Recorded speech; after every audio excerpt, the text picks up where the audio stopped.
ఆరాధన విషయాలలో మనం అందరం కూడా మరి పునరుద్ధరణ చెందాలంటే ఆకాంక్షతో, ఆసక్తితో, దేవుని యొక్క భయభక్తులతో ఎలాగా ఆరాధన చేయాలో అనేది, రీస్టోరేషన్ ఎలా జరుగుతుందో, పునరుద్ధరణ ఎలా జరుగుతుందో ఇప్పుడు మనం చూద్దాం. 30 అధ్యాయం చదువుతున్నాను చూడండి.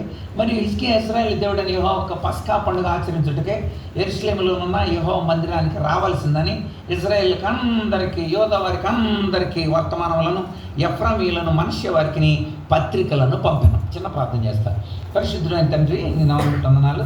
కొద్ది నిమిషాలు మేము అందరం కలిసి సంఘంలో ఎలా ఉండాలి, ఆరాధనలు ఎలా చేసుకోవాలి, మేమందరం కలిసి ప్రభువా మరి మందిరాన్ని కట్టుకున్నాం. మందిరంలో మేమందరం ఎలా ఉండాలో మీరు మాకు నేర్పించి నీ ఉన్నతమైన ఆలోచన మాకు తెలియచేయండి ప్రభువా. మరి నిలబడిన దాసుడు బలహీనుడే, మీ కృప మా అందరిపై ఉంచి మీరే వర్తమానాన్ని మాకు అందరికి అందించండి. యేసయ్య నామమున వేడి ప్రార్థిస్తున్నాము తండ్రి, ఆమేన్. కనుక ఇక్కడ మనం చూద్దాం. హిజ్కియా ఇశ్రాయేలు దేవుడైన యెహోవాకు పస్కా పండుగ ఆచరించడానికి యెరూషలేములో ఉన్న మందిరం అందరికీ కూడా, యెరూషలేములో ఉన్న వాళ్ళకి, అటు ఇజ్రాయెల్ ప్రజలకి, యోధా వారికి అందరికీ కబురు పంపాడు. కనుక మొట్టమొదట ఆరాధనని పునరుద్ధరణ చేయాలి అన్న ఆలోచన హిజ్కియాకు. కనుక అందరూ కలిసి చేసేది ఆరాధన అనేది ప్రభురాత్రి భోజనం అనేది మనకందరి కోసం దేవుడు ఏర్పాటు చేసింది. ఏదో కొంతమంది కోసం కాదు, కానీ కొంతమంది బాప్తిసాలు తీసుకోకుండా, కొంతమంది దేవుని యొక్క సన్నిధానంలో మరి అంటే నిర్లక్ష్యం చేసేవాళ్ళు ఉంటారు. అందుకోసం పస్కాని నిర్లక్ష్యం చేశారు కనుక పస్కా ద్వారానే విడుదల పొందారు ఇజ్రాయిల్. మనకందరికీ తెలుసు. పస్కా గొర్రె వధింపబడిన తర్వాత ఆ గొర్రెపిల్ల రక్తాన్ని గుమ్మాలకు పూశారు. గొర్రెపిల్ల రక్తాన్ని సేవా పాత్రలన్నింటి మీద చిమ్మారు. గొర్రెపిల్ల రక్తాన్ని తమ నోట్లో వేసుకున్నారు. గొర్రెపిల్లను వధించి భోజనం చేశారు. కనుక అప్పుడు దేవుడు మరణదూత పంపించాడు. మరణదూత ప్రతి ఇంటి దగ్గరికి వచ్చాడు. ఏ ఇంటి మీద అయితే గొర్రెపిల్ల రక్తం ఉందో ఆ ఇంటి లోపలికి మరణదూత లోపలికే ప్రవేశించాల. వాళ్ళు బతికారు. మరి ఐగుప్తోళ్ళకి ఆ సంగతి తెలియదు, ఐగుప్తోళ్ళకి పస్కా తెలియదు. కనుక వాళ్ళ ఇంటి మీద గొర్రెపిల్ల రక్తం లేదు. అందుచేత మరణదూత అటు కూడా వెళ్ళాడు. వెళితే ఈ గోషెన్ ప్రాంతం అనబడిన ప్రాంతంలో ఉన్నారు దేవుని బిడ్డలు. వాళ్ళందరూ, వాళ్ళ తొలి పిల్లలందరూ బతికారు. కానీ ఈజిప్ట్లోకి ఆ మరణదూత వెళ్ళినప్పుడు అందరి ఇళ్ల మీద రక్త ప్రోక్షణ లేదు. అందుచేత ఆ ఇళ్లలో ఉన్న ప్రతి తొలిచూలు పిల్ల చచ్చిపోయారు. మరణం వచ్చింది. ఈ మరణదూత వాళ్ళ ఇళ్లలోకి రాకుండా, దేవుని బిడ్డల ఇళ్లలోకి రాకుండా పక్క నుండి వెళ్ళిపోయాడు. పాస్ ఓవర్ అంటారు ఇంగ్లీష్లో. పాస్ ఓవర్, దాన్నే పస్కా అని పిలుస్తారు. పస్కా అంటే అర్థం ఏంటంటే దాటి వెళ్ళడం అని అర్థం. ఏమి దాటి వెళ్ళడం? మరణం దాటి వెళ్ళినప్పుడు వాళ్ళు కృతజ్ఞతాస్తుతులు చేశారు. అయ్యా, మీరు మమ్మల్ని మరణాన్ని దాటి తప్పించావు. ఏ ఇంట్లో కూడా మరణపు వాసన లేదు, ఏ ఇంట్లో కూడా చావుకేకలు లేవు, మమ్మల్ని తప్పించినందుకని పండగ చేసుకున్నారు. ఆ పండగ పేరే పస్కా పండగ. ఈ రోజుల్లో కూడా కొత్త నిబంధనకు వచ్చిన తర్వాత యేసు ప్రభు దేవుడికి ఈ లోకానికి దిగి వచ్చిన తర్వాత యేసు ప్రభు చెప్పాడు, మరి పస్కా పండుగ చెయ్యాలా మనం అంటే చెయ్యాలి అన్నాడు. మనం ఎందుకు చేయాలి అని అంటే మనం కూడా పస్కా చేద్దాం అన్నాడు యేసు ప్రభు. మరి పస్కా గొర్రెపిల్ల ఎవరు అని అంటే మీకు బాప్తిస్మం ఇచ్చి యోహాను చెప్పలేదా? బాప్తిస్మం ఇచ్చి యోహాను ఏమని చెప్పాడు? లోక పాపములను మోసుకొని పోయే దేవుని గొర్రెపిల్ల. ఒకే గొర్రెపిల్లగా ఇంత క్రితం అది ఇంటికో గొర్రెపిల్లను వధించారు. కానీ కొత్త నిబంధనకు వచ్చిన తర్వాత యేసు ప్రభు అన్నాడు, మీరు కూడా పస్కా చేయాలి. ఎందుకంటే మరణం మన మీద కూడా దాడి చేస్తుంది. అందుచేత ఈ మరణం నుండి తప్పింపబడాలంటే మీ అందరి కోసం ఒకే ఒక పస్కా గొర్రెపిల్ల వధింపబడ్డాడు. ఆయన మన ప్రభు అయిన యేసుక్రీస్తు. ఆయన గొర్రెపిల్లగా ఈ లోకానికి వచ్చాడు. ఆయన వధింపబడతాడు. ఆయన రక్తాన్ని మీరు ప్రోక్షించుకుంటే మీరు కూడా మరణం తప్పింపబడతారు అని యేసయ్య చెప్పాడు. కనుక ఇప్పుడు గమనించాలి, అక్కడ పస్కా జరిగింది, ఇక్కడ పస్కా జరిగింది. అక్కడ దేవుని పిల్లల దగ్గర జరిగింది, ఇక్కడ దేవుని పిల్లల దగ్గర జరిగింది. కనుక పస్కాని నిర్లక్ష్యం చేశారు. విడుదల పొందిన విషయాన్ని నిర్లక్ష్యం ఎలా చేస్తారండి? అసలు ఒకడు జైల్లో నుండి కృప ద్వారా విడుదల పొందుడు ఎంతో భయంకరమైన తప్పుడు పనులు చేసి జైల్లోకి వెళ్తే వాళ్ళని క్షమించి రాష్ట్రపతి విడుదల చేశారు అనుకోండి, చాలా కృతజ్ఞతతో ఉంటారు వాళ్ళు కదా. మరి అలాంటిది విడుదల పొందిన ప్రజలు, మరణం నుండి విడుదల పొందిన ప్రజలు దేవునికి మరి నిరంతరం కృతజ్ఞతాస్తుతులు చెల్లించాలి. కనుక అక్కడ రాయబడిన మాట ఏంటంటే 6 నుండి చూడండి ఒకసారి మళ్ళా చూద్దాం. 6 నుండి 9 వచనాలలో ఆయన వాళ్ళందరికీ చెప్తున్నాడు. మనం కూడా అలాగే చెప్పాలని చెప్తున్నాను నేను. చూడండి, అక్కడ వాళ్ళందరికీ కబురు పెట్టాడు. ఏమని కబురు పెట్టాడు? ఇదిగో మళ్ళీ రండి, కాల్ టు నేషనల్ యూనిటీ. ఈ జాతి అంతా ఐక్యతతో రావాలి. సంఘం అంతా కూడా ఐక్యతతో ఆరాధనలు చేయాలి. అది దేవుని యొక్క ఉద్దేశం. చదువుతున్నాను చూడండి. సేవకు చాలినంత యాజకులు తమను తాము ప్రతిష్ఠించుకొనుట చేతను జనులు యెరూషలేములో కూడుకొనుట చేతను మొదటి నెల నందు పస్కా పండుగ జరగకపోగా, పస్కా జరగలేదంట. చాలా బ్యాడ్ అది. మొట్టమొదటి నెల 14వ తారీఖున అర్ధరాత్రిన వాళ్ళు బయలుదేరారు. వీళ్ళు కూడా ప్రతి నెల నీసాన్ అనబడిన మాసం, హెబ్రీలకి మొట్టమొదటి నెల పేరు నీసాన్. నీసాన్ మాసం 14వ తారీఖు అర్ధరాత్రి వాళ్ళు ఐగుప్తులను బయలుదేరారు. వీళ్ళు కూడా నీసాన్ మాసం 14వ తారీఖున అందరూ పండుగ చేసుకునేవాళ్ళు. కానీ పండుగ జరగల. ఎందుకు జరగలేదంటే ఇక్కడ కొన్ని కారణాలు రాస్తున్నాడు. అందులో ఏం కారణం రాశారంటే, సేవకు చాలినంత యాజకులు తమను తాము ప్రతిష్ఠించుకోవాలా అంటే ఏంటి, ఇక ఒక్కడే అయిపోయాడు ఇక్కడ భూషణం గారు. మేమన్నామండి వెరీ గుడ్ అయిగా మేము మీకు సపోర్ట్ కొంటాం అన్న సహాయ యాజకులు లేరు. సహాయ యాజకులు కావాలి. యాజకత్వంలో సహాయ యాజకులు కావాలి. వాళ్ళంతా అనే కదా, మేము చెప్పండి మేము చేస్తాం. కనుక ఎగ్జిక్యూటివ్ కమిటీ ఉంటే యాక్షన్ కమిటీ కూడా ఉండాలి కింద. చెప్పినప్పుడు ఆయనే చేసుకొని, ఆయనే సర్దుకొని, ఆయనే వెళ్ళి, ఆయనే పిలిచి అలా కాదు. అందుకని కొత్త నిబంధనలో సంఘ పెద్దలను పెట్టాడు. సంఘానికి పెద్దలు ఎందుకు పెట్టారు అనుకున్నారు? ఆ రోజుల్లో సంఘానికి 7 పెద్దలను పెట్టారు. ఎందుకు పెట్టారు అనుకున్నారు? కాపరి కార్యాలు చేస్తుంటే సంఘ పెద్దలు సంఘంలో ఉన్న విషయాలని సరిచేయడానికి కోసం సంఘ పెద్దలను పెట్టారు. చూపిస్తాను ఒకసారి. అపొస్తలుల కార్యాలకు రండి. కనుక అక్కడ సహాయ యాజకులు ఉన్నట్టే ఇప్పుడు కూడా ఈ రోజుల్లో కూడా, ఆ రోజుల్లో ఆడవాళ్ళ మధ్య కొంచెం చిన్న గొడవ జరిగింది.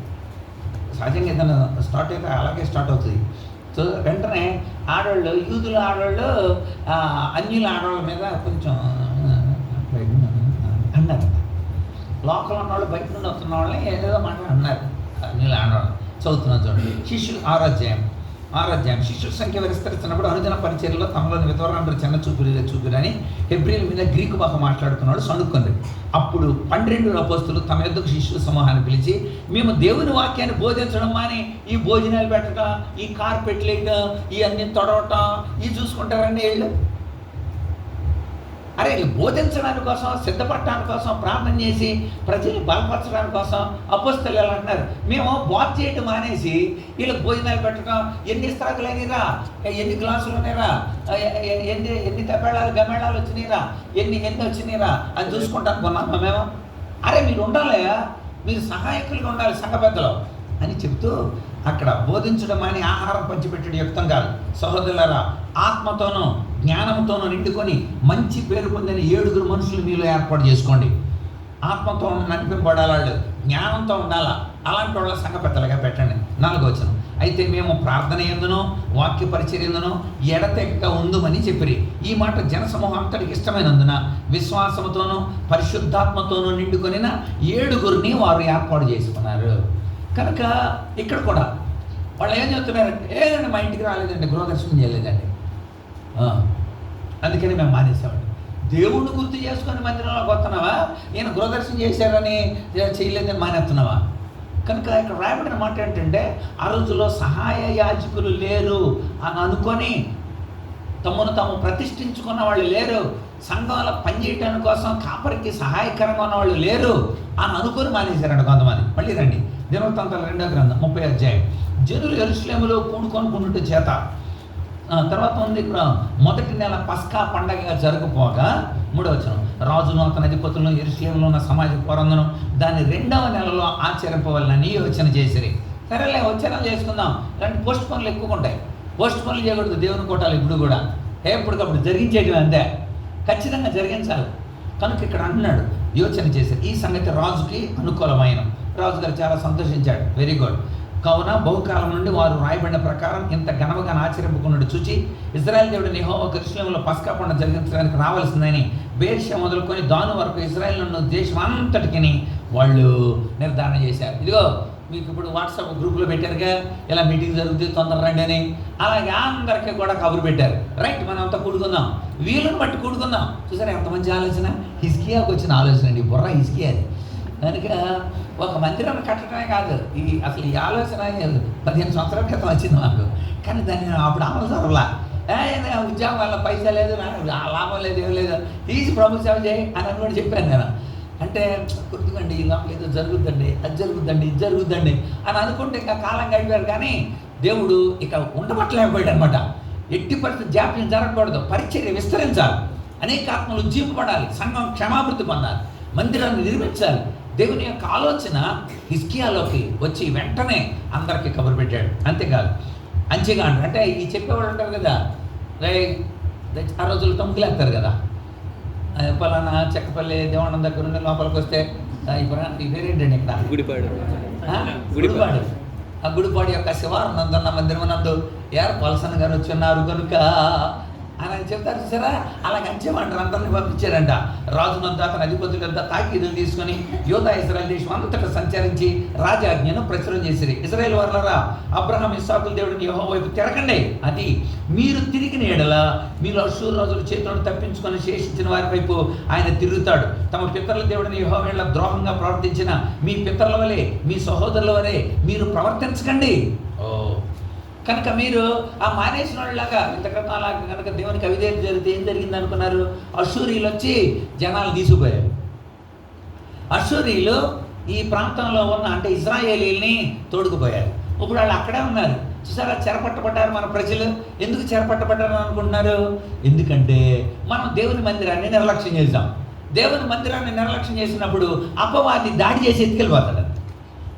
అపవాది దాడి చేసి ఎత్తుకెళ్ళిపోవడం ఎప్పుడు జరుగుతుంది అనుకుంటున్నారు? మీరు మందిరాన్ని నిర్లక్ష్యం చేసినప్పుడే, సన్నిధిని నిర్లక్ష్యం చేసినప్పుడే, ప్రార్థన నిర్లక్ష్యం చేసినప్పుడే. మన పితరులు చాలామంది అలా అయిపోయారు కదా. ఇప్పుడు వాళ్ళు అష్షూరు చేతుల్లోనే ఉన్నారు. అరే మిగిలిన ఉన్న మనమైనా దేవుని సన్నిధానంలో ఉండొద్దంటండి. చాలామందిని గద్దలు తనుకుపోయినట్టు తనుకుపోయాడు సాతానుగాడు. మరి అలాంటప్పుడు చాలామంది అలా ఉన్నారు. కనుక చూడండి, మన పితరుల దేవుడిని యెహోవా యెడల ద్రోహంగా ప్రవర్తించిన మీ పితరుల వలె మీ సహోదరుల వలె మీరు ప్రవర్తించకూడదు. ఆ ప్రవర్తన ఎట్టిదో మీరు అగుపరచవాలని ఆయన వారిని వినాశానికి అప్పగించాడు. దేవుడే కావాలని ఇక వాళ్ళు వినకపోతే శత్రువులను పంపి వాళ్ళ దగ్గర పంపించేశాడు. కనుక మీ పితరుల వలె మీరు అవిధేయులుగా దేవునికి లోబడి ఆయన శాశ్వతంగా పరిశుద్ధపరిచిన ఆయన మందిరంలో ప్రవేశించి మీ దేవుడిని యెహోవా మహోగ్రత మీ మీద నుండి తొలగిపోనట్లు ఆయనను సేవించండి. మీరు యెహోవా వైపు తిరిగిన యెడల మీ సహోదరుల యెడల మీ పిల్లల యెడల చెరకెళ్ళిన వాళ్ళ యెడల దేవుడికి కనికరం పుడుతుంది. వారు ఆ దేశం మన దేశానికి తిరిగి వస్తారు. మీ దేవుడిని యెహోవా కరుణా కటాక్షాలు కలిగిన వాడు కనుక ఆయన వైపు తిరిగితే ఆయన మీ యందు ప్రసన్నుడవుతాడు. ఆమేన్. మీరు కనుక ప్రార్థనలు చేస్తే, మీరు మందిరాలకు వచ్చి విజ్ఞాపన చేస్తే, మీరు దేవుని సన్నిధానంలో ఉంటే, మీరు కనుక విజ్ఞాపన చేస్తే ఆ చెదిరిపోయిన అందరూ వెనక్కొస్తారు. అప్పుడు మనం చేయాల్సిన పని ఏంటండి? ఉన్నవాళ్ళు మందిరాలని విడిచిపెట్టకుండా దేవుని సన్నిధానం గడపాల. ఇది మొట్టమొదటి సూత్రం. తిరిగి రండి, దేవుని వైపు తిరగండి, మందిరాలని ఇష్టపడండి. ఒకవేళ ఎవరైనా సాతాను చేతులు చిక్కుంటే వాళ్ళందరినీ దేవుడు విడుదల చేస్తాడు. కనుక మనమందరం ఐక్యతతో ఉండాలి. ఇది జాతి ఐక్యతతో ఇచ్చిన పిలుపు. మొట్టమొదటి విషయం, ఆరాధన పునరుద్ధరింపబడాలంటే కాల్ టు యూనిటీ, ఐక్యత కోసం పిలుపుచ్చాడు. మనం కూడా ఐక్యతతో అలా పిలిచినటువంటి ఈరోజు నాకు చాలా సంతోషం వేసింది. దేవుడు కూడా అదే అన్నాడు, నా ఇంతకు తిరగండి, లక్ష్య పెట్టండి. యోవేలు గ్రంథం 2వ అధ్యాయం 12వ వచనం 13వ వచనం చూడండి. యోవేలు గ్రంథం 2వ అధ్యాయం 13, 12, 13 వచనాల్లో అక్కడ అంటాడు. చూడండి ఒకసారి. హోషేయ యోవేలు. ఇప్పుడైనా ఉపవాసం ఉండి కన్నీరు విడిచుచు దుఃఖించుచు, అది మనపూర్వకంగా రండి. ఏదో ఆయన పిలిచాడరా, ఆయన తెప్పించాడరా, పాల్సన గారితో నాకేం చెప్పలేదు ఆయన, నేను సిద్ధపడి మీకు చెబుతున్నానంటే. కనుక దేవుడు అంటున్నాడు, తిరిగి రండి, దేవుని సన్నిధానానికి రావడానికి మీరు త్వరపడండి. 13వ వచనం, మీ దేవుడిని యెహోవా కరుణావాత్సల్యాలు కలిగినోడు కనుక, శాంతమూర్తి కనుక, కృప కలిగినోడు కనుక, ఆయన కీడు చేయకుండా పశ్చాత్తాపడిన కనుక మీ వస్త్రాలు కాక మీ హృదయాలు చింపుకొని ఆయన తట్టుకు. ఇది ఫస్ట్ మీరు చేయాల్సిన పని. దేవుని వైపుకు తిరగండి.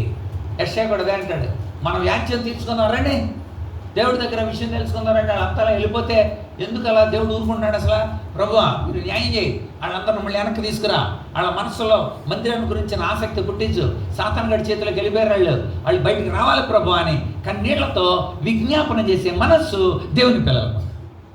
మేము అందుకని నెలలో ఒకరోజు ఏం చేస్తామంటే మాస ఉపవాస కూడిక అని పెట్టాం. మాసం తింటామని కాదు అక్కడ, నెల మాస ఉపవాస కూడిక. మా డ్యూటీ ఏంటంటే అందరం పొద్దున్న చేస్తామన్నమాట. ఇక రాత్రి వెళ్తాం, మందిరంలోనే ఉంటాం అందరం. ఇంకంతే, మందిరాల్లోనే ఉంటాయి. ఇక ఏం లేదు కదా, సెల్ ఫోన్ కూడా అందులో పడేసేసి ఇక ఆ రోజుకి అంత మొత్తం అంతా సంఘం అంతా ఉండి ప్రార్థనలు, మళ్ళీ వర్తమానాలు, మళ్ళీ పాటలు, మళ్ళీ వర్తమానాలు, మళ్ళీ పాటలు, అలా రాత్రి దాకా విజ్ఞాపన చేస్తూ ఉంటారు. అందరు గుంపులుగా ప్రార్థన చేస్తారు, మళ్ళీ పాటలు పాడతారు, మళ్ళీ ఒక వర్తమానం వింటారు, మళ్ళీ అందరూ గుంపులుగా అందరూ ఉండి ప్రార్థన చేస్తుంటారు. తీవ్రమైన విషయాలన్నింటిని కూడా అలా మేము చాలా సాధించాం. సో మీరు రండి, అలా చేయడానికి రండి. మొన్న ఆదివారంలో చెప్పాను నేను, వాళ్ళకి చాలామంది సిగ్గుపడిపోయారు. మీరంతా మాస ఉపవాసకుడికి చాలామంది రాలా, కానీ మీ గురించి మేము ప్రార్థన చేసాం. పరీక్షలు రాస్తున్న వాళ్ళు రాలా, పరీక్షల కోసం మేము ప్రార్థన చేసాం. కొంతమంది అనారోగ్యంతో వాళ్ళు ఎలాగో రాలేరు అనుకోండి, ఇబ్బందుల్లో ఉన్నవాళ్ళు చిన్న దేవుని సన్నిధానాలు మోకరించాలి కదా, ఆ ఇబ్బందుల్లో ఉన్న వాళ్ళందరూ జ్ఞాపకం చేసుకుని మేము ప్రార్థన చేసాం. కనుక మీరు ప్రార్థన చేస్తే ఇది గొప్ప కార్యం జరుగుద్ది. అందుచేత మీరు చేయాల్సిన పని ఏంటంటే మీరు కూడుకొని రండి. మొట్టమొదటి ఆరాధనకై మీరు రండి. రెండవ విషయం చూద్దాం మనం. చూడండి, అలాగా అందరికీ ఆహ్వానం పంపించాడు. 10-11 వచనాలు చూడండి. దినవృత్తాంతాలు 2వ గ్రంథం 2వ విషయం. అంచెగండ్రు జబూలూను దేశం వరకు, దినవృత్తాంతాలు 2వ గ్రంథం 30-10-11. అంచెగండ్రు జబూలూను దేశం వరకు ఎఫ్రాయిములు మనషే దేశం ఉన్న ప్రతి పట్టణానికి వెళ్ళి చెబుతుంటే అచ్చటి వాళ్ళు ఎగతాళి చేసి అపహసించిరి. అబ్బా, భూషణం గారు పంపించారంటరా, చర్చికి రావాలంట, మరి మానేసామని మళ్ళీ పంపుతున్నాడు జనాల్ని అని ఎగతాళి చేస్తారు. ఎందుకు చేయరు? ఎగతాళి చేస్తారు. కానీ ఎగతాళి చేసేవాళ్ళు 2% ఉంటే పశ్చాత్తపడేవాళ్ళు 98% ఉంటారు అని చెబుతున్నాడు దేవుడు. చూడండి, ఎగతాళి చేయగా వారిని అపహసించరు. అయినా సరే అషేరు, మనషే, జబూలూరు దేశం నుండి కొందరు కృంగిన మనస్సుతో, ప్రభువా క్షమించు ప్రభువా, మేము చాలా తప్పు చేశాను నాయన, మాకు మళ్ళీ అవకాశం ఇచ్చావు నాయన అని కృంగిన మనస్సుతో కొందరు యెరూషలేముకు తిరిగి వచ్చారు. అది ఎగతాళి చేసేవాళ్ళు ఉన్నప్పటికీ కూడా ఎవడైతే విధేయులుగా ఉంటాడో వాడి ఎడల కృప ఉంటుంది అన్నమాట. యాకోబు పత్రిక 4వ అధ్యాయం 6వ వచనం. మొట్టమొదటిది ఐక్యత కోసం మనం అందరం కూడా ప్రార్థన చేయాలి. అందరూ రావటం కోసం మనమంతా ప్రార్థన చేయాలి. అందరికీ ఒక పిలుపు ఇవ్వాలి. మనం అందరం కలిసి ఇలా మందిరం కట్టుకున్నాం, మనం అందరం కలిసి ఇలా ఆరాధన చేయడం కోసం దేవుడు సహవాసం ఇచ్చాడు. అది మొట్టమొదటిది పిలుపు. రెండవది హంబుల్ రెస్పాన్స్. వాళ్ళలో నుండి ఒక గొప్ప వినయపూర్వకమైన ప్రతిస్పందన మనం చూస్తాం, ఖచ్చితంగా చూస్తాం. ఎక్కిరించి వాళ్ళు ఎక్కిరిస్తూ ఉంటారు, ఎక్కిరించేవాడు ఎప్పుడూ ఎక్కిరిస్తానని ఉంటాడు. అందుచేత హేళన చేసేవాళ్ళు ఎప్పుడు ఉంటారు. అందుకని ఇక్కడ అంటాడు, చదవండి ఇక్కడ యాకోబు పత్రిక 4:6. అహంకారులను ఎదిరించి దీనులకు తన కృప. అదే కృంగిన మనసుతో వచ్చారంట. అంటే అక్కడ అర్థం ఏంటంటే పశ్చాత్తాప మనసుతో. అరే మనం ఆయనతో చెప్పించుకుంటున్నాం కదా రమ్మని. నేను ఫోన్లు చేస్తాను, సారీ అన్నయ్య, మీరు అది ఏం లేదన్నయ్య, కొంచెం అదేనన్నయ్య, దాన్ని బట్టి రాలేకపోయానన్నయ్య. దేన్ని బట్టమ్మా? అదేనన్నయ్య, మరి ఏంటంటే చెప్పమ్మా, పర్లేదన్నా, ఏంటి దేన్ని బట్టి? అదేనన్నయ్య, మరి ఏంటంటే 6 ఏళ్ళు వచ్చినా కూడా ఉడకలేదన్నయ్య, అలాంటి మాసం తెచ్చాడు అన్నయ్య. ఏం చేస్తాను అన్నయ్య, ఇంకా అందుకోసం నేను 7వ ఏళ్ళకి చేసేసరికల్లా ఇక్కడ ఆరాధన అయిపోద్దని నేను చూసారా. ఇది 6 ఏళ్ళకు కూడా అంత ముదురు మాసం తెచ్చాడు కావాలి పాపం. అందుకోసమైన పాపం ఆ భోజనం కోసం, ఆహార పదార్థాల కోసం పాపం ఆమె ఇంటి దగ్గర ఆగిపోయిందంట. అందుకే ఆగిపోయాను అన్నయ్య. భోజనము పానము కాదు. దేవుని యొక్క రాజ్యం అంటే భోజనమును పానము కాదు, నీతి. అంటే సరిగ్గా నడవడం, నీతి, పరిశుద్ధాత్మ యందలి ఆనందం. అది దేవుని రాజ్యం అంటే. దేవుని రాజ్యాన్ని దేవుడు ఇచ్చి సంఘాన్ని మనకి ఇచ్చి ఎంత చేస్తే, అందుచేత మీరేం చేయాలి? ఒకటి కూడుకోవాలి, రెండవది హృదయపూర్వకంగా మంచి ప్రతిస్పందన మనం తీసుకోవాలి. వాళ్ళ నుండి మంచి ప్రతిస్పందన వచ్చింది. ఎవడైతే విధేయుడు అవుతాడో, ఎవడైతే ఆ విషయాలు చేస్తాడో, దేవుడు అన్నాడు కదా దినవృత్తాంతాలు 2వ గ్రంథం 7వ అధ్యాయం 14వ వచనంలో ఇలా ఉంటుంది. ఏమనంటే, నా పేరు పెట్టబడిన నా జనులు తమ్మును తగ్గించుకొని ప్రార్థన చేసి నన్ను వెతకి తమ చెడు మార్గాన్ని విడిచిపెడితే ఆకాశం నుండి నేను వారి తప్పుల్ని క్షమించి దేశాన్ని స్వస్థత చేస్తా.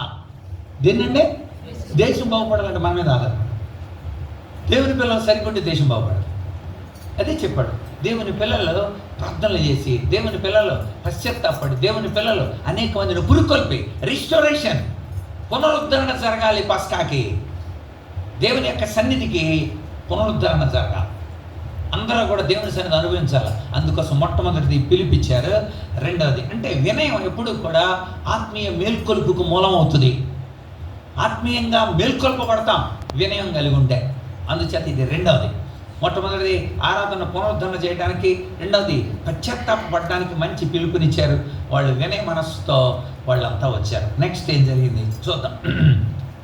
చూడండి, మరలా రండి 30వ అధ్యాయం. అక్కడ ఏం జరిగింది? మొత్తానికి ఆ రోజున వాళ్ళందరూ కూడా దేవుని సన్నిధానంలోకి వచ్చారు. వచ్చిన తర్వాత చెప్పాడు, అబ్బాయి మీ దగ్గర ఉన్న అట్లన్నీ క్షాళన చేసుకోవాలి. మీరు దేవుని మందిరానికి ఎందుకు రాలేదంటే మీ దగ్గర చాలా ఉండకుండా ఉన్నాయి, చేయకుండా పనులు చేస్తున్నారు, మీరు దేవునికి ప్రాధాన్యత లేని విషయాలు చేస్తున్నారు. కనుక మీరందరూ కూడా చూడండి, అక్కడ 12వ వచనం నుండి మనం చూద్దాం. 12వ వచనం నుండి చూస్తే అక్కడ రాయబడింది, కావున దేవుని ఆజ్ఞను బట్టి రాజును అధిపతులు చేసిన నిర్ణయం నెరవేర్చినట్లు యోధాలోని వారికి మనస్సేకం చెట్టుకే దేవుని హస్తము వారికి తోడ్పడాను. వాళ్ళందరూ ఐక్యం ఉండడానికి దేవుడు 2వ నెల ఎందుకు పులియని రొట్టెల పండుగ ఆచరించడానికే అతి విస్తారమైన సమాజంగా బహుజనులు యెరూషలేములో కూడిరి. వారు చేపట్టి యెరూషలేములో ఉన్న బలిపీఠాలు ధూపపీఠాలు తీసేసి కిద్రోను వాగులో వాటిని, అంటే వాళ్ళు ఏం చేశారంటే ఎక్కడ నుండి అలా చేయం మేము, అది పారాయటం అంటే ఎక్కడ నుండి మేము అలా చేయం. మంచి నిర్ణయాలు తీసుకున్నారు. కనుక మంచి నిర్ణయాలు ఒక పక్కన తీసుకొని చక్కగా ఆరాధనలు చేస్తుంటే శుద్ధమైన హృదయం లేకుండా వచ్చి ఆరాధనలు చేస్తున్నారండి కొంతమంది.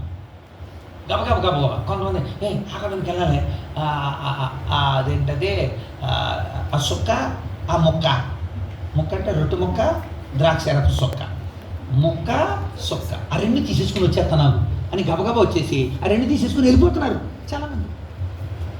అంటే అర్థమేంటి? వాళ్ళు వచ్చేది దేనికోసం అసలు అంటే దేవుణ్ణి హృదయపూర్వకంగా ఆరాధించడానికి కాదు. చూడండి, అక్కడ చాలా విచారకరమైన మాట ఉంటుంది.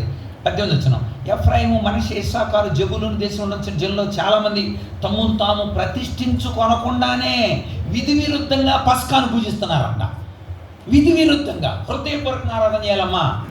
మనం తగ్గించుకొని మన పాపాలు మనం దేవుని దగ్గర ఒప్పుకున్న వరమై పరిశుద్ధులంగా మనం దేవుని పస్కాను ఆచరించాలి అని హిజ్కియా ఒక పక్కన చెబుతుంటే తమ్మును తాము శుద్ధి చేసుకోకుండా, హిజ్కియాకి అర్థమవుతుంది, దేవుడు కూడా హిజ్కియా చెబుతున్నాడు. చాలామంది మరి ఇలాగా సిద్ధ మనసుతో చేయట్లేదు, ఏదో వచ్చాం, ఏదో ఆరాధన చేసాం మా ప్రభురాత్రి భోజనానికి కూడా రాలేదండి నువ్వు అని అంటారు. మళ్ళీ పాస్టర్ గారు అక్కడ నిలబడి ఉంటారు, మళ్ళీ ఏం జవాబు చెప్పాలి, మళ్ళీ అందుచేత పాస్టర్ గారు డైరెక్ట్గా అడిగేస్తుంటారు.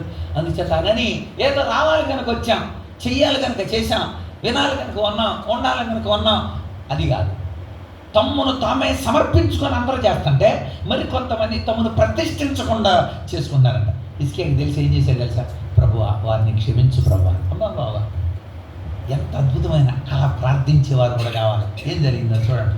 కనుక 18వ వచనం, పస్కాను భుజింపగా హిజ్కియా పరిశుద్ధ స్థలం యొక్క శుద్ధీకరణ చొప్పున తన్ను పవిత్రపరచుకొనకే తన పితరుల దేవుడైన యెహోవాను ఆశ్రయింప మనసు నిలుపుకున్న ప్రతి వారి నిమిత్తం దయగలిగిన యెహోవా ప్రాయశ్చిత్తము చేయునుగాక అని ప్రార్థన చేస్తారు. ప్రభువా వీళ్ళు తొందరగా వచ్చి ఆరాధన చేస్తున్నారేమో, వీళ్ళని క్షమించు ప్రభువా. మరి వీళ్ళు తొందరగా వచ్చి మనసు పెట్టకుండా హృదయపూర్వకంగా చేయట్లేదు ప్రభువా, వీళ్ళని క్షమించు ప్రభువా అని ఇలా అడ్డంపడేవాళ్ళు కావాలి. కనుక చాలామంది అందుకనే కొరింథీ పత్రికలో ఆరాధన చేసేటప్పుడు చాలా కఠినంగా రూల్స్ చెప్తాడు. కొరింథీ మొదటి పత్రిక 11వ అధ్యాయం చూడండి. అక్కడ 11వ అధ్యాయంలో మనం చూస్తే అక్కడ రాస్తాడు చూడండి, 27వ వచనం, 11:27. అయోగ్యముగా ప్రభు యొక్క రొట్టె అంటే యోగ్యంగా తినాలి, ప్రభు యొక్క రొట్టెని యోగ్యంగా తినాలి, ఆయన శరీరాన్ని. కనుక తర్వాత ఒకవేళ అలా చేసినాకో ఆ ప్రభు యొక్క శరీరాన్ని గురించి రక్తాన్ని గురించి అపరాధం అవుతాడు. ఆడికాడే అపరాధం తెచ్చుకున్నవాడు అవుతాడు. అంతేకాదు 28వ వచనం, ప్రతి మనుషుడు తన్ను తాను పరీక్ష చేసుకోవాలి కదా, అక్కడ శుద్ధీకరించుకోవాలి, ఎక్కడక్కడ పరీక్ష చేసుకోవాలి తన్ను తానే.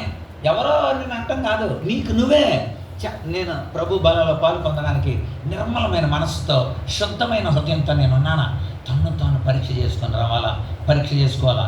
అంతేకాదు 29, ప్రభు శరీరం అని వివేచింపక అంటే వివేచనతో చేయకపోతే తిని త్రాగువాడు తనకు తానే శిక్షావిధి అది కాడే శిక్ష తెచ్చుకుంటున్నాడు అని అర్థం. కనుక ఎంత జాగ్రత్త పాటించాలి. ప్రభురాత్రి భోజనం అంటే క్రీస్తుతో మనం ఐక్యతగా ఉండే ఒక ఆయన మనం కలిసి ఉంటాం అని అనే ఒక అద్భుతమైన ఆరాధనా క్రమం. క్రైస్తవ జీవితంలో అత్యున్నతమైన స్థితి అది కమ్యూనియన్. ప్రభురాత్రి భోజనం ద్వారా 5 విషయాలు మనం చెప్తాడు. 1, వాళ్ళు జీవం కలిగి ఉన్నవారు అంటాడు. 2, వాళ్ళు నిత్య జీవం కలిగిన వారు అవుతారు అంటాడు. 3, అంత్యదినాన వాళ్ళని లేపుతాను అంటాడు.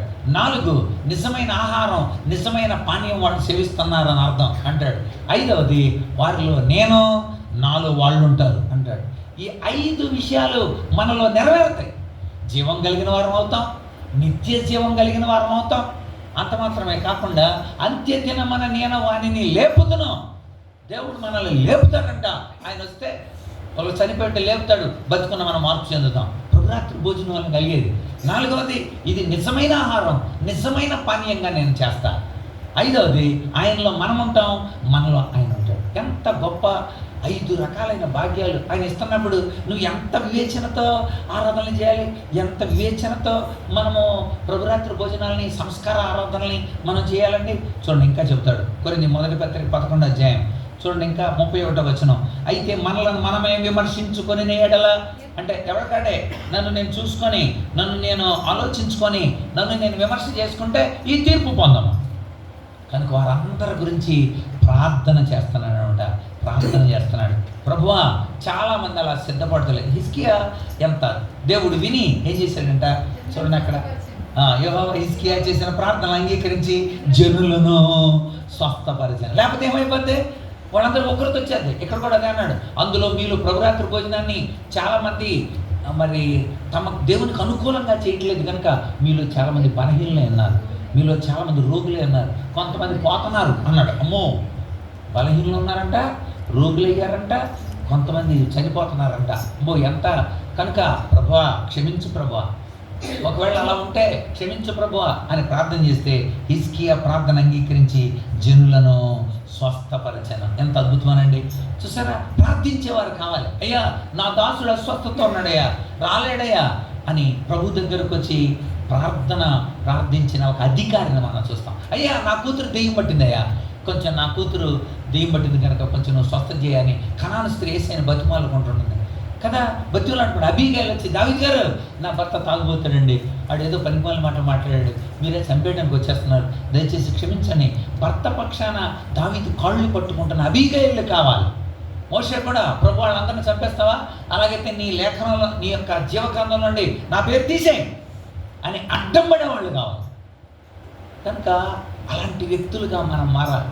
అనేక మంది రావడానికి ప్రోత్సాహకరంగా, అనేక మంది తప్పుడు ఆరాధన చేస్తే వాళ్ళని క్షమించమని ప్రభువా, వాళ్ళు ఇక్కడ మందిరాల్లో బాగానే ఉంటారు ప్రభువా, బయటికి వెళ్ళిన తర్వాత అన్ని సినిమా పడలేదు ప్రభువా, చూసే అన్ని సినిమా బూతులే ప్రభువా, ఇవన్నీ భయంకరంగా వాళ్ళు చూసుకుంటున్నారు ప్రభువా, వాళ్ళని క్షమించు, వాళ్ళతో మాట్లాడు అని వాళ్ళ గురించి ప్రార్థనలు చేసే హిజ్కియా లాంటి వాళ్ళగా. హిజ్కియా ప్రార్థన దేవుడు ఆలకించి జనులను స్వస్థపరచను. వాళ్ళందరినీ, అంటే ఎవడైతే తమ పాపాలు ఒప్పుకుంటాడో, ఎవడైతే అబ్రహాము ప్రార్థించినప్పుడు దేవుడు లోతును తప్పించాడు.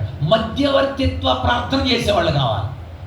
మధ్యవర్తిత్వ ప్రార్థన అంటే ఈ మధ్యలో, మీరు ఇలా ఉండాలి, అలా ఉంటలా ప్రభువా, వాళ్ళని క్షమించు ప్రభువా, అలా ఉండేలాగా చేయి. ఎంత గొప్ప సంస్కరణ తీసుకొచ్చాడు. తర్వాత ఏం జరిగిందో చూడండి, 21 నుండి చూద్దాం.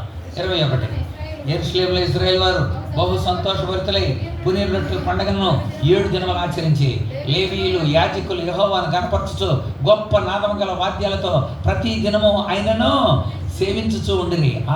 చూసారు, అందరూ మళ్ళీ రిస్టరేషన్, పునరుద్ధరణ, గ్రేట్ జాయ్ ఇన్ వర్షిప్.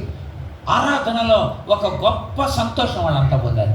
వాళ్ళంతా తిరిగి వచ్చారు, పశ్చాత్తాపడ్డారు, మేము నిజంగానే ఇలా చేయలేదనని అందరూ తెలుసుకున్నారు. అందరూ సంతోషంతో ఆరాధన చేస్తున్నారు. అప్పుడు ఏం జరుగుతుందో తెలుసా? చివరి మాట చెప్పి నేను ముగిస్తాను. గుర్తుపెట్టుకోండి, ఎప్పుడైనా కూడా మనము ఐక్యతగా ఉండడానికి ఒక పిలుపు ఇవ్వాలి. ఐక్యతగా అందరూ కూడా సమకూర్చబడటానికి మనం పిలుపు ఇవ్వాలి. రెండవది, ఆ విషయాన్ని ఒకవేళ కొంతమంది హేళన చేసినా పశ్చాత్తాపం కలిగిన హృదయాలని దేవుడు చూస్తాడు కనుక కనికరమ కలిగిన వారిని దేవుడు చేర్చుకుంటాడు, వాళ్ళని దేవుడు ఆశీర్వదిస్తాడు. ఆ వినయం వాళ్ళకి అద్భుతమైన ఆత్మీయమైన మేల్కొల్పు అవుతుంది. అందుకోసం కొంతమంది వచ్చారు కానీ సరిగ్గా లేనందువలన మధ్యవర్తిత్వ ప్రార్థన హిజ్కియా చేసి వాళ్ళని క్షమించమని ప్రభువుని వేడాడు. ప్రభువు క్షమించాడు. చాలామంది తమను తాము తెలుసుకున్నారు. మరి పరిశుద్ధపరచబడ్డారు. వాళ్ళందరూ కలిసి దేవుణ్ణి చక్కగా ఆరాధించారు. ఆరాధించిన తర్వాత చివరిలో ఏం జరగాలో ఇప్పుడు మీకు చెప్పి నేను ముగిస్తాను. చక్కగా 7 రోజులు పండగ చేసేసుకున్నారు వాళ్ళు. 7 రోజుల పండగ ఎలా జరుగుతుందంటే, మొట్టమొదటి రోజు పస్కా జరుగుతుంది, మిగిలిన 6 రోజులు పులియని రొట్టెల పండగ జరుగుతుంది. అది 7 రోజుల పండగ. పస్కా అంటే విడుదల, పులియని రొట్టెల పండగ అంటే పరిశుద్ధత అని అర్థం. పస్కా విడుదల పొందిన వాళ్ళు పరిశుద్ధంగా దేవుణ్ణి ఆచరిస్తూ ఉన్నారు. వారు సమాధాన బలులు అర్పించిరి, యెహోవా దేవుడిని ఒప్పుకొచ్చు 7 దినముల పండగ వారు ఆచరించిరి. ఓకే, చక్కగా ఇదంతా చూసిన తర్వాత ఏం జరిగిందనుకున్నారు? అందరూ ఆలోచించారు, అమ్మా ఒక్క రోజుకి ఇంత ఆనందం కలిగింది కదా మన 7 రోజులకి ఇంత ఆనందం కలిగింది. ఇలా కాదు, మనం 14 రోజులు జరుపుకుందాం. ఎన్ని రోజులు అంటే 14. ఒక్క రోజుకే మనం ఇంత సంతోషపెడితే 2 రోజులు పెట్టుకుందాం అని అన్నారంట. ఎవరో సంఘం. చూడండి, ఇప్పుడు వాళ్ళు 7 రోజుల పండుగని 14 రోజులు చేశారు. అంటే చూడండి వాళ్ళది అది ఎంత రీఇన్ఫోర్స్ అయిందో. నిరంతర ఆత్మీయమైన ఈ స్థితి మనకు కావాలి. ఆనందభరితమైన ఈ ఆరాధన రెట్టింపు అవ్వాలి. చదువుతాం చూడండి 23 నుండి.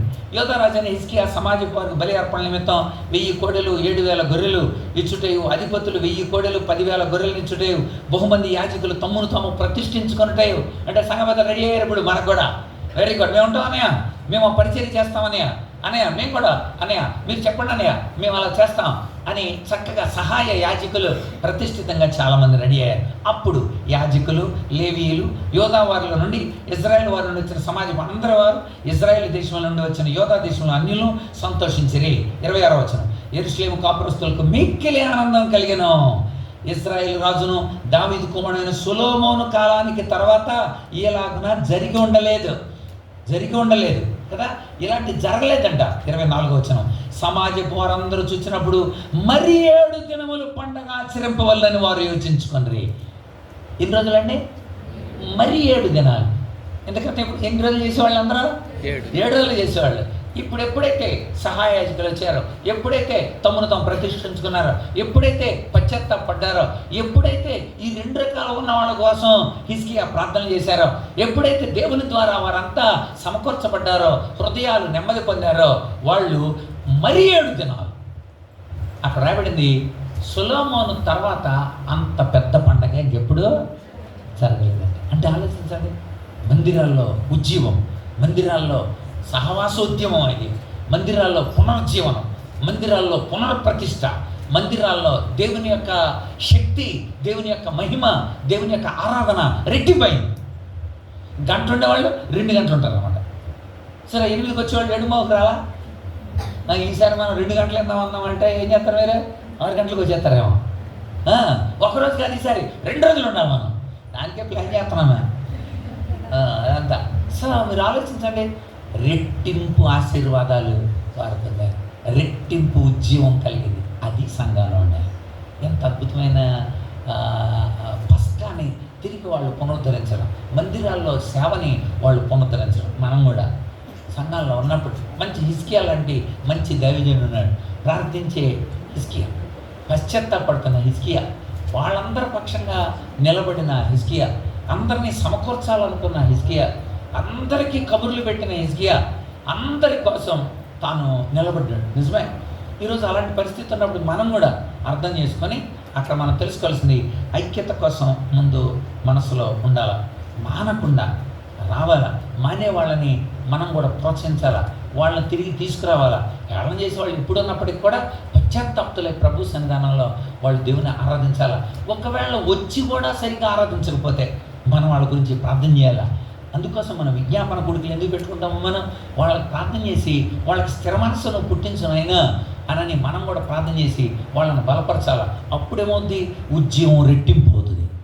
ఎంత క్రితం చూడని మహిమ వాళ్ళు చూశారు, ఎప్పుడో సొలొమోను కాలంలో చూశారు, ఇప్పుడు మరలా ఈ కాలంలో వాళ్ళు చూడగలుగుతున్నారంటే అది దేవునికి మహిమ. అలాంటి సంఘంగా, అలాంటి దైవజనులుగా, సహాయ పెద్దలుగా, మరి స్త్రీల సమాజం వారు పెద్దలు అందరూ కూడా మందిరంలో చక్కని ఉజ్జీవాన్ని తీసుకొచ్చే సమాజంగా మనమందరం ఉండడానికి పరిశుద్ధాత్మ మనకు సహాయం అనుగ్రహించునుగాక. ఆమె తలలో వచ్చని ప్రార్థన చేద్దాం. ప్రేమ కలిగిన తండ్రి, ఈ ప్రాంతంలో మీరు ఇచ్చిన మందిరాన్ని బట్టి వందనాలు, సహవాసాన్ని బట్టి వందనాలు, సన్నిధిని బట్టి వందనాలు. నీ కొరకు సాక్షాత్తంగా నిలిపిన దాన్ని బట్టి వందనాలు చెల్లిస్తున్నాం. ప్రభువా మీరు తోడేంటి నడిపించండి. ప్రభువా ప్రతి అవసరాలు తీర్చండి. మరి మేము వెళ్తున్నాము. రాత్రి కూడా నీ మహిమతో మమ్మల్ని నింపండి. నీ కార్యాభివృద్ధిని ఎప్పటికీ ఆసక్తి కలిగిన ప్రజలుగా మమ్మల్ని చేయండి. నీ నామానికి మహిమ తెచ్చుకోండి. మందిరాల్లో అందరూ ఉజ్జీంపబడటానికి సహాయం చేశారు. ఎవ్వరు కూడా మానకుండా మందిరంలో హాజరవడానికి సహాయం చేశారు. నీ యొక్క శరీరంలో భాగాలకు అందరూ అభివృద్ధి చెందడానికి సహాయం చేశారు. నీ మహిమను బిడ్డలు పొందడానికి సహాయం చేశారు. అందరూ ఐక్యతతో ప్రభువా మందిరానికి కావాల్సిన అవసరాలు అన్నీ తీర్చబట్టడానికి ఐక్యతతో ప్రార్థించడానికి సహాయం చేశారు. మీరే మహిమ పొందమని, తోడేండి నడిపించమని, బలపరచమని యేసయ్య పరిశుద్ధ నామమున స్తుతించి వేడి ప్రార్థిస్తున్నాము తండ్రి. ఆమేన్. అందరికి వందనాలండి. Thank you. May God bless you.